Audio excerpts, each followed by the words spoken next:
बिस्मिल्लाहिर्रहमानिर्रहीम। अस्सलामु अलैकुम। मुझे कहते हैं वकार खानज़ादा और आप देख रहे हैं वकार खानज़ादा ऑफिशियल यूट्यूब चैनल। आज हम डिस्कस करेंगे इक्विटी से एक टॉपिक जो कि एक मैगज़ीन है।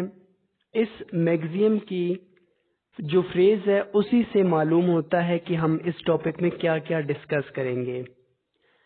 मैगज़ीन की जो लाइन है वो ये है, डिले डिफीट्स इक्विटी। इस डिले डिफीट इक्विटी के मैगज़ीन में हम ये बताएंगे कि अगर डिले हो जाता है तो उससे क्या क्या नुकसान हो सकता है, आपके केस पे क्या फ़र्क पड़ेगा, कौन कौन से ऐसे मामलात हैं कि जहां पे कोर्ट इग्नोर कर देगी इस डिले को। इसके साथ साथ लास्ट में हम ये डिस्कस करेंगे कि लिमिटेशन एक्ट में कितना टाइम पीरियड दिया गया है मुख्तलिफ केसेस के लिए। सबसे पहले इस मैगज़ीन की डेफिनेशन को देखते हैं। It means that if a person is lazy to claim a remedy for the wrong committed against him, then court will refuse to grant him any relief. अगर कोई पर्सन अपना हक वसूल करने के लिए रिलीफ यानी कि दादरसी हासिल करने के लिए कोर्ट लेट जाता है, डिले कर देता है केस फाइल करने में, तो फिर कोर्ट उसको रिलीफ करने में भी इग्नोर कर सकती है। ये जो मैगज़ीन है इसकी बेस एक लैटिन मैगज़ीन है जिसका मतलब ये है कि equity aids the vigilant not those who sleep on violation of their rights. Equity हमेशा उस पर्सन की हेल्प करेगा कि जो कि अपने राइट से अवेयर है, और अगर कोई वायलेशन होगी तो वो टाइम पे केस फाइल करेगा और टाइम पे रिलीफ हासिल करने के लिए कोर्ट जाएगा।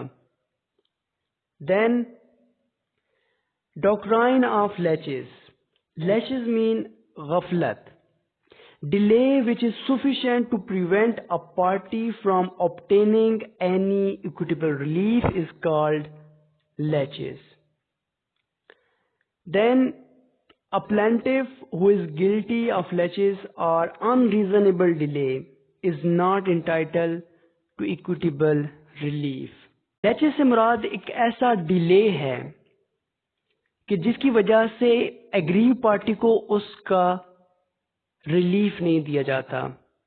रिलीफ पार्टी को कोर्ट इंटरटेन नहीं करती, क्योंकि जो एक टाइम पीरियड होता है किसी भी केस के लिए, उसके बाद अगर कोई पार्टी जाएगी तो फिर कोर्ट रिलीफ देने से मना कर सकती है।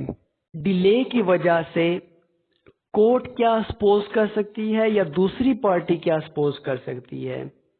पहला पॉइंट है acquiescence. Acquiescence mean consent. Acquiescence mean awareness of the plaintiff on the violation of his right. Mean उसको पता है कि उसकी राइट्स की वायलेशन हुई है, लेकिन वो जानबूझ के कोर्ट रिलीफ हासिल करने के लिए नहीं गया। तो इसका मतलब ये है कि उसकी कंसेंट शामिल है इस वायलेशन में। And he is not ready to take legal action in this regard और he has waived his right, it also can become cause of laches. तो इसे कोर्ट ये सपोज कर सकती है या डिफेंडेंट पार्टी ये आर्गुमेंट दे सकती है कि चूंकि एग्रीव पार्टी जो टाइम पीरियड है उसके बाद आई है, जो प्रिस्क्राइब टाइम पीरियड है लॉ में, उसके बाद पार्टी रिलीफ के लिए आई है, तो इसका मतलब ये है कि पहले पार्टी एग्री हो गई थी वायलेशन पे, और वायलेशन पे इसने कोई रिएक्ट नहीं किया पार्टी ने। इसके साथ साथ इससे ये भी जाहिर होता है और कोर्ट ये सपोज कर सकती है कि पहले पार्टी ने, एग्रीव पार्टी ने अपना राइट वेव ऑफ कर दिया था, जिसकी वजह से फिर डिले हो गया और वो रिलीफ हासिल करने के लिए नहीं आई। Then second one is position of defendant. Aggrieve party के साथ साथ डिले करने से डिफेंडेंट की पोजीशन भी कमजोर हो जाती है, क्योंकि जो एविडेंसेस हैं, जो विटनेसेस हैं, उनको संभाल के रखना और ऐसे डॉक्यूमेंट्स को संभाल के रखना कि जो कि केस में काम आएंगे, तो इस वजह से भी डिफेंडेंट की पोजीशन कमजोर हो जाती है डिले की वजह से। लेकिन ज्यादा असर एग्रीव पार्टी को ही पड़ता है, प्लेंटिफ को ही पड़ता है कि अगर वो एक प्रिस्क्राइब टाइम पीरियड के बाद कोर्ट जाएंगे for relief. Delay is fatal. कब ये डिले आपके लिए मोहलक हो सकता है, प्लेंटिफ पार्टी के लिए मोहलक हो सकता है?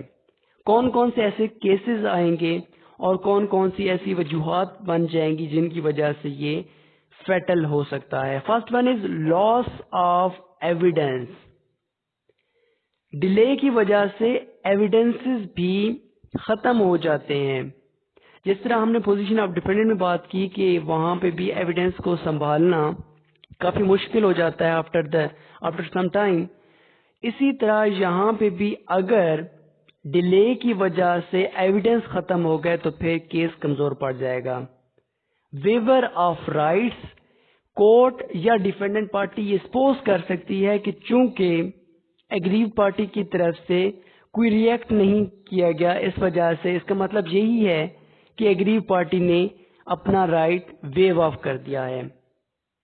Then third one is death of witnesses. इस डिले की वजह से विटनेसेस की डेथ भी हो सकती है, और अगर विटनेसेस की डेथ हो गई तो फिर एग्रीव पार्टी को काफी ज्यादा नुकसान पहुंचेगा केस में। When court can ignore this delay, कौन कौन से ऐसे मामलात हैं कि जहां पे कोर्ट ऐसे मामलात को इग्नोर करेगी, डिले को इग्नोर करेगी? First one is when plaintiff was not aware of his right, when plaintiff was not aware of his legal position, plaintiff was minor, was insane, due to any fraud which is caused of delay, any natural act which is caused of delay, illness which is caused of delay, undue influence। तो ये तमाम के तमाम ऐसे circumstances हैं, ऐसे हालात हैं कि जहां पे कोर्ट इग्नोर कर सकती है इस डिले को। अगर प्लेंटिफ को अपना राइट का नहीं पता, अपनी लीगल पोजीशन का नहीं पता, माइनर था, इनसेन था, इलनेस की वजह से, या कोई ऐसा नेचुरल एक्ट हो जाता है कि जिसकी वजह से एग्रीव पार्टी कोर्ट नहीं आ सकती, तो फिर ऐसे मामलात में कोर्ट इस डिले को इग्नोर कर सकती है। यहां पे अगर इस मैक्सिम की एप्लीकेशन की बात की जाए तो ये मैक्सिम उसी राइट पे अप्लाई होगा कि जो कि रिकॉग्नाइज बाय लॉ है। Then this maxim can be applied where wrong has been done and right has been violated clearly. And last one is where law does not provide any relief or for the breach of right. तो ये तमाम maxim जितने भी हैं equity में, ये वहां पे अप्लाई होंगे कि जहां पे लॉ की कोई प्रोविजन मौजूद नहीं है किसी भी कंट्री की, किसी भी स्टेट की। अगर किसी लॉ में मुख्तलिफ प्रोविजन मौजूद हैं किसी राइट के हवाले से, तो फिर वहां पे ये मैक्सिम अप्लाई नहीं। Now different limitations of action. According to limitation act मुख्तलिफ लिमिटेशन दी गई हैं, मुख्तलिफ प्रिस्क्राइब टाइम पीरियड दिया गया है किसी भी केस के हवाले से। First one is if the cause of action is contract then time period is 6 year. Within 6 year आपने केस फाइल करना है अगर कॉज ऑफ एक्शन कोई भी कंट्रैक्ट है। किसी भी कंट्रैक्ट के हवाले से कोई केस है, वायलेशन के हवाले से, टर्म्स एंड कंडीशन जो भी केस है, लेकिन कॉज ऑफ एक्शन कंट्रैक्ट है, तो उस टाइम पे जो टाइम पीरियड है आपके पास वो है 6 ईयर। 6 ईयर के अंदर अंदर आपने केस फाइल करना है। Then where the cause of action is a tort, then you must take action within 3 years. अगर कोई ऐसा केस है कि जो कि टॉर्ट के हवाले से है, उसमें आपके पास 3 ईयर का टाइम पीरियड है। अगर किसी लैंड के हवाले से, चाहे वो एग्रीकल्चरल है या कमर्शियल है, तो आपके पास 12 ईयर का टाइम पीरियड है। आप 12 ईयर के अंदर अंदर केस फाइल कर सकते हैं।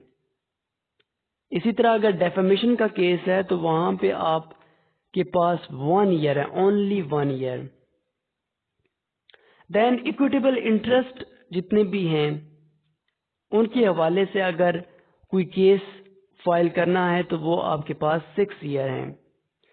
ये तमाम की तमाम लिमिटेशन अप्लाई होंगी किसी भी केस पे जो कि पाकिस्तान के अंदर है।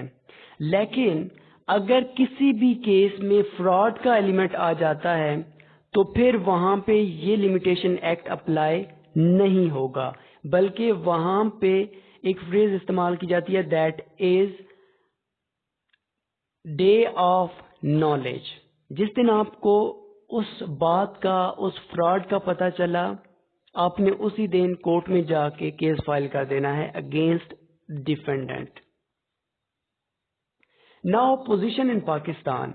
पाकिस्तान में लिमिटेशन एक्ट के हवाले से जितनी भी प्रोविजंस हैं उनको इस्तेमाल किया जाता है ऐसे केसेस में कि डिले हुआ है और कितना डिले हुआ है, उसकी क्या रीजंस हैं डिले की, तो फिर उस हवाले से फैसला किया जाता है कि केस को सुनना है या इग्नोर करना है। Thank you so much.